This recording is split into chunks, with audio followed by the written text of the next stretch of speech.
Hi everyone, Chris here. So I really wish I could do more videos like this. This is my long-term review of Xiaomi's Mi Note 10 mid-range phone that I've had now for almost 5 months. I originally actually sold it because a small channel like mine, what I have to do due to financial reasons is buy and then sell later on the phone so I can then cover more tech. So after the 5 months now, is the Mi Note 10 worth it?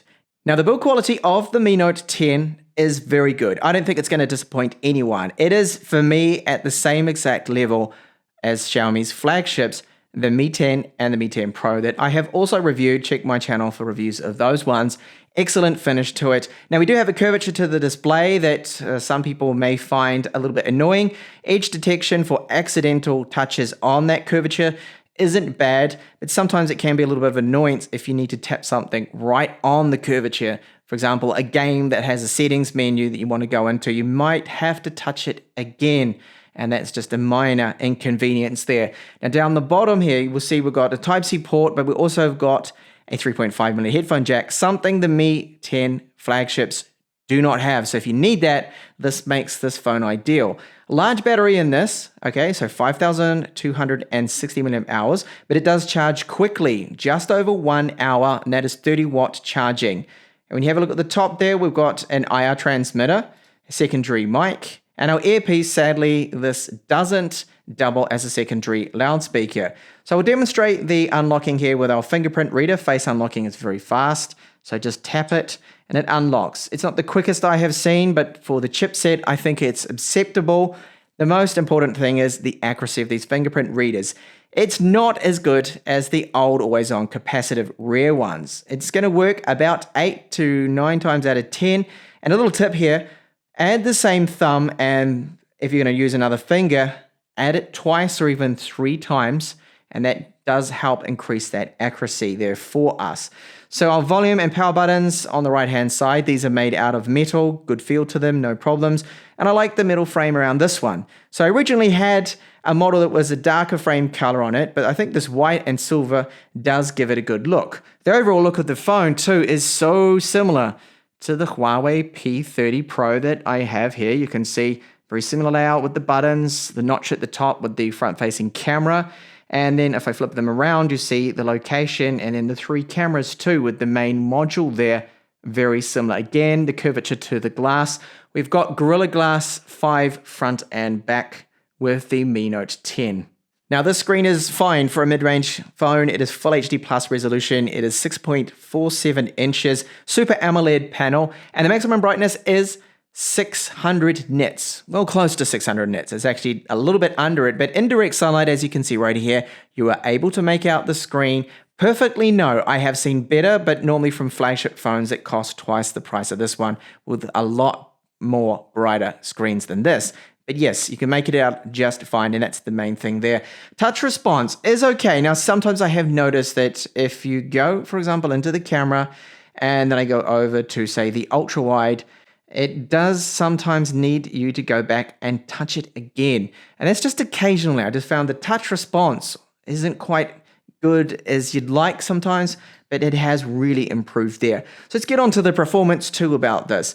With that 730G, the performance I think is going to be suitable for most people. You do notice that when you start to do real heavy multitasking and you keep a lot of things open there, that it will bog down a little bit. But if you're just clearing the memory out and free up that memory and just use it as per normal, like, you're not running 50 tabs in Chrome or trying to do that, then you won't really see too much of a problem with the performance.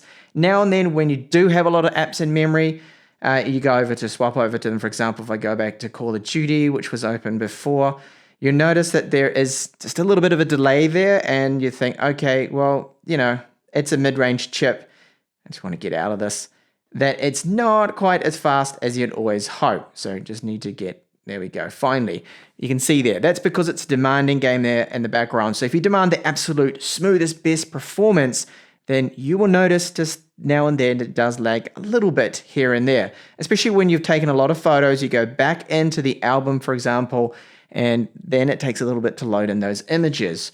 So I've just got a couple of other things to run through here very quickly. This is an update that, because it's the global version, I wanted to just point out that it does come with quite a bit of bloatware here. So Facebook and Amazon and Netflix is all on there, and some other bloaty games. But you can uninstall all of this bloatware rubbish they put on there.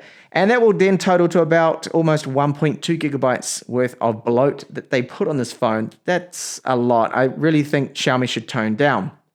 So out of the box, if you run the Cleaner app on the global ROM, you will get some of these advert things come through in the apps that are part of the phone, that are system apps. I think there's a way around there to actually disable them, but I'm reviewing here out of the box without tweaking it. So that's not good to see. And that is inappropriate advert as well, at least here in Spain. That is saying it's an adult social media dating kind of site. This is an updated score here with the global version as well for Antutu, okay? So this is version 8.2. Not a bad score, okay? It's actually all right, especially when you take a look at the GPU. For what this can do in gaming, as I'll show you later on, is fine. Now we've got UFS 2 storage on this, so the random reads and writes and sequentials you can see there. That's fine. I mean, that's not going to be the bottleneck of this system. And then the most important one, battery life, very good. So that's a large battery that's in this, of course, over 5,000 milliamp hours, 5,260.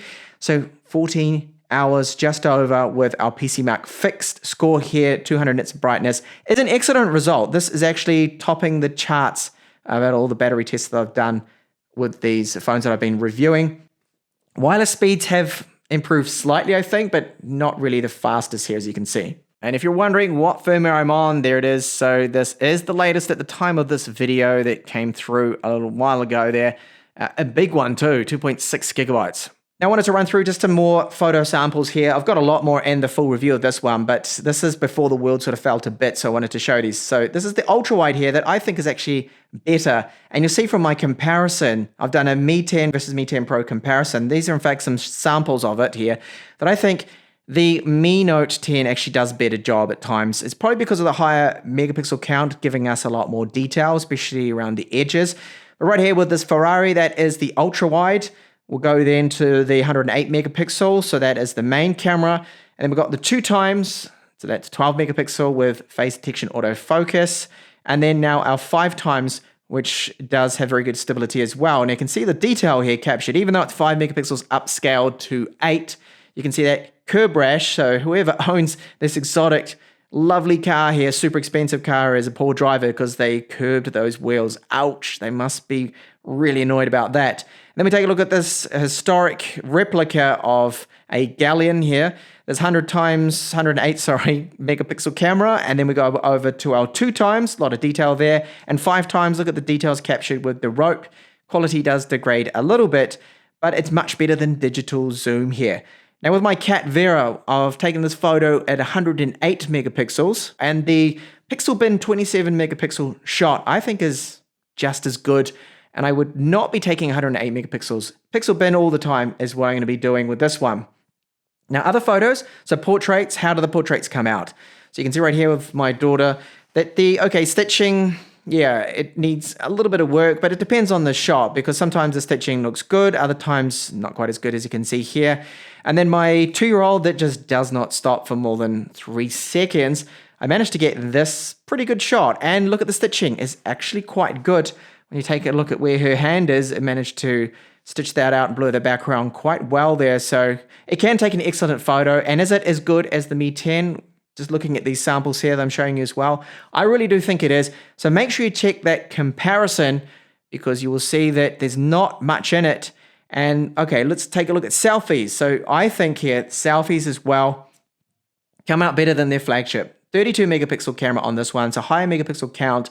Then when you take a look at video, this is another camera comparison, that the stability of this sensor, the 108 megapixel one, is excellent, and even the ultra wide, very, very good. But you'll notice it does suffer a lot from judder. When you pan around, you get this terrible judder that the Mi 10 and the Mi 10 Pro don't seem to suffer so bad from. So I think it could be limitations in just the ISP, so the image signal processing part of the chipset might not be able to handle it as well, that 108 megapixels and all that data coming through. I think the higher performance chip just makes it a little smoother there. So if you're into the best video quality and you want a Xiaomi phone, that is, then I would say go for the Mi 10 for that one because the Mi 10's Pro video just has a lot of judder to it when panning around. So while this chipset isn't exactly top end, the best of the best you can get for Android, it's not actually too bad, the Snapdragon 730G. You can run, for example, Call of Duty here at the max frame rate option, which is, I believe, 60 frames per second on the high graphical quality setting. So as you can see, even on the high settings, it still does look really good. And the frame rate, excellent, no real problems. I don't see any major lags or stutter. If you're in a heavy firefight, there's a bit of smoke going off or an explosion. Yeah, maybe it'll dip down just a little bit. But overall, it is a very playable game here, and you don't have any problems at all looking down the scope. As you can see down your sights, you're not going to have any huge lags or stutters. So it can game okay, this phone. So really, it boils down to this phone here. For those that want 90 Hz screens or fast refresh rates, the best gaming performance, absolute top performance, you want 5G as well, then you wouldn't get this phone. But for everyone else, I think the average Joe out there, that the performance is going to be more than adequate. It can play all the latest titles out there with decent graphics setting levels. You might have to rely on some of the most demanding games like Shadowgun Legends, for example. You wouldn't run it on ultra high, but it's still going to be perfectly fine. You've got cameras on here that are at flagship level in terms of still photography, low light, portraits as well, I think. And then the ultra wide. The ultra wide on this and the selfie camera is actually better than Xiaomi's flagship, the Mi 10 and the Mi 10 Pro in my experience. So as I mentioned a few times, make sure you check out my camera comparison between those two models if you had any doubts there. And then the battery life on this is really good. Most people, this will be 2 days, even over, and then it charges in just over an hour there as well. I mean, it's not perfect. There is sometimes a little bit of lag when you do a lot of heavy multitasking. Touch response sometimes isn't quite there, especially on the edges. And then again, the video performance with that judder. When you pan around, you're going to see a lot of judders with this model, whereas on the flagships, because of the faster chip, it doesn't seem to be as bad as this one right here. So solid phone after now almost 5 months with the Mi Note 10. It does come recommended for all those reasons, especially if you can get it for say 380 euros or 360 euros, then it's a complete no-brainer. Thank you so much for watching this long-term review here of the Mi Note 10 from Xiaomi.